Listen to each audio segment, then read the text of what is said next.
ভবিষ্যৎ প্রজন্মকে এই অন্যায়ের ধারাবাহিকতার শিকার হতে দিতে পারি না। আমরা জাতিসংঘের উদ্দেশ্যে ঘোষণা করছি, ১.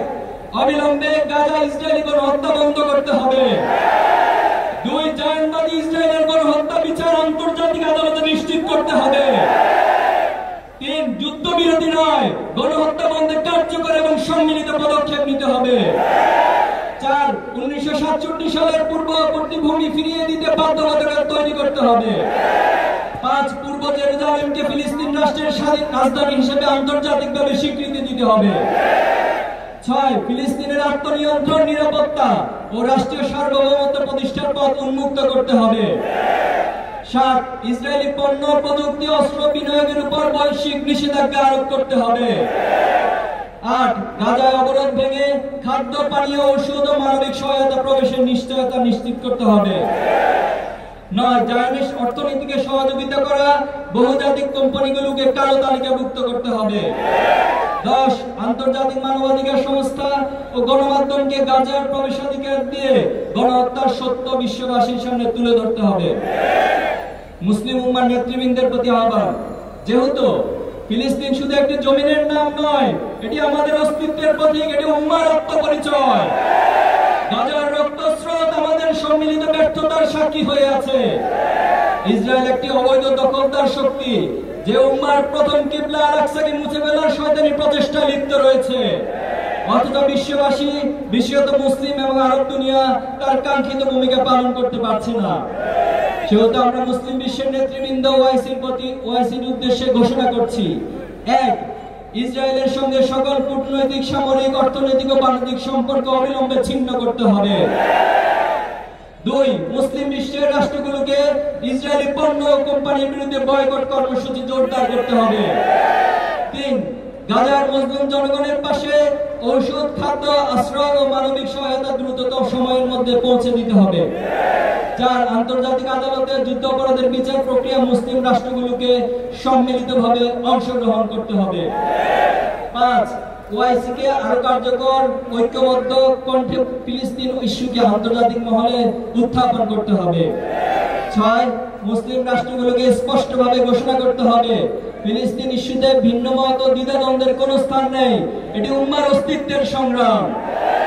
৭. মুসলিম দেশগুলোকে বিশ্বের প্রতিটি প্রান্তে নিপীড়িত মুসলিম ও অধিকার বঞ্চিত জনগোষ্ঠীর অধিকার পক্ষে অবস্থান নিতে হবে। বাংলাদেশের সরকারের প্রতি আহ্বান, যেহেতু বাংলাদেশ একটি স্বাধীনতা সংগ্রামী রাষ্ট্র, যার নৈতিক অবস্থান সবসময় মাজলুমের পাশে এবং জনগণের ধারাবাহিকভাবে গাজার পাশে দাঁড়িয়েছে, সেহেতু আমরা বাংলাদেশের সরকারের উদ্দেশ্যে ঘোষণা করছি, ১. বাংলাদেশের কোন সরকারি, আধা সরকারি বা বেসরকারি প্রতিষ্ঠানের সঙ্গে ইসরায়েলি ও জায়নিস সংশ্লিষ্ট কোম্পানির চুক্তি ও বাণিজ্য থাকলে তা বাতিল করতে হবে। ২. গাজার জন্য রাষ্ট্রীয় পর্যায়ে জন্য চিকিৎসা সহায়তা, ত্রাণ ও পুনর্গঠনে সরাসরি অবদান নিশ্চিত করতে হবে। ৩. ইসরায়েলের বিরুদ্ধে আইসিসি, আইসিজে এর প্রক্রিয়ায় বাংলাদেশের ভূমিকা আরো জোরদার করতে হবে। ৪. জাতীয় অর্থনীতি আমদানি নীতিতে ইসরায়েলি কোম্পানির পণ্য বিনিয়োগ নিষিদ্ধ করতে হবে। ৫. পাঠ্যপুস্তকে ফিলিস্তিন ও আল আকসার ইতিহাস অন্তর্ভুক্ত করতে হবে। আমাদের অঙ্গীকার, যেহেতু আল কুদুস আমাদের অস্তিত্বের অংশ, আমাদের বিশ্বাসের প্রাণকেন্দ্র, বাইতুল মাকদিসের মুক্তি কেবল এক ইতিহাসের অংশ নয়, এটি আমাদের প্রজন্মের দায়িত্ব, দায়িত্বশীলতার পরীক্ষা। আজ যদি আমরা জেগে না উঠি, প্রস্তুত না হই, তবে আমাদের অবস্থার কোনো পরিবর্তন হবে না। আমরা আমাদের ভবিষ্যৎ প্রজন্মকে এই অন্যায়ের ধারাবাহিকতার শিকার হতে দিতে পারি না। সেহেতু আমরা প্রতিজ্ঞা করছি, ১. আমরা বয়কট করব প্রত্যেক সেই পণ্য ও কোম্পানি ও শক্তিকে যারা ইসরায়েলকে টিকিয়ে রেখেছে। ২. আমরা আমাদের প্রজন্মকে প্রস্তুত করব যারা ইসলাম ও মুসলিম উম্মার প্রতীক ও ঐতিহ্যকে রক্ষা করবে। ৩. আমরা আমাদের প্রজন্মকে গড়ে তুলব যারা জানমালের ত্যাগে দ্বিধা করবে না। আমরা বিভক্ত হব না, আমরা ঐক্যবদ্ধ থাকব। ৫. আমরা অনলাইন ও বৈশ্বিক প্ল্যাটফর্মে ফিলিস্তিনের লড়াইকে শক্তিশালী করব। ৬. বিশ্বের কোন প্রান্তকে আমরা নতুন করে আর গাজার সৃষ্টি হতে দিব না। শেষ কথা, গাজার শহীদদের প্রতি শান্তি বর্ষিত হোক, যারা ধ্বংসস্তূপের ভিতর থেকেও প্রতিরোধের শিখা জ্বালিয়ে রেখেছে। আল কুদুসের অধিবাসীদের প্রতি শান্তি বর্ষিত হোক।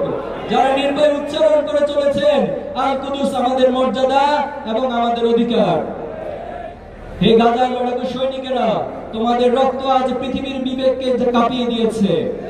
তোমাদের প্রতিরোধ মানবতার ইতিহাসে শপথ হয়ে অঙ্কিত হয়েছে। বাংলার জনগণ শাহজালাল শরীয়তুল্লাহর ভূমি থেকে তোমাদের সংগ্রামের সাথে নিজেদের সংগ্রাম এক করে নিচ্ছে। হে আল্লাহ, গাজার অদম্য ভূমিকে তুমি সেই শিলা বানিয়ে দাও যা দিয়ে ভেঙে যাবে দখলদার ইসরায়েলের সকল ষড়যন্ত্র।